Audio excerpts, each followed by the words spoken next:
हिते अवां ताईं बि अहम ख़बर पहुचाईंदा हलूं। कराची में नाबीननि पारां नौकरियूं न मिलण ख़िलाफ़ सिंध असेंबली अॻियां धरणो हयो वियो आहे। तव्हांखे आगाह कंदा हलूं, ब्रेकिंग न्यूज़ आहे त नाबीननि जूं नौकरियूं न मिलण ख़िलाफ़ सिंध असेंबली अॻियां धरणो हयो वियो आहे। नाबीननि हथनि जी ज़ंजीर ठाहे असेंबली अॻियां धरणो हणी वेही रहिया आहिनि। असांखे कोटा तहत नौकरियूं ॾिनियूं वञनि। तव्हांखे अपडेट कंदा हलूं, ब्रेकिंग न्यूज़ आहे त नाबीननि जो नौकरियूं न मिलण ख़िलाफ़ सिंध असेंबली अॻियां धरणो हयो वियो आहे।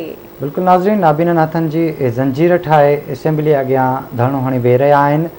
नाबीननि मुतालबो कयो आहे त खेनि कोटा तहत नौकरियूं ॾिनियूं वञनि। अपडेट कयूं पिया, कराची में नाबीननि पारां नौकरियूं न मिलण ख़िलाफ़ सिंध असेंबली आॾो धरणो हयो वियो आहे।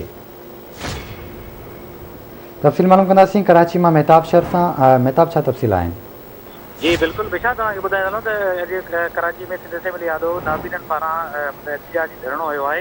एहतजाज दौरान असां जॾहिं असांजी ॻाल्हि ॿोल थी हुननि ॿुधायो आहे त 5% कोटा हुजण बावजूदि असांखे जेका कोटा नसीब थींदी ऐं असांखे बाज़ूर असांखे हक़ायत नौकिरी ॾेई करे जीअं असांजे बचनि जो जेको गुज़र सफ़र आहे त उनखे असां रखी सघूं। हुनजो चवणु आहे त मुतालबा मुतालबा न मञासीं एहतजाज ख़तमु न कंदासीं।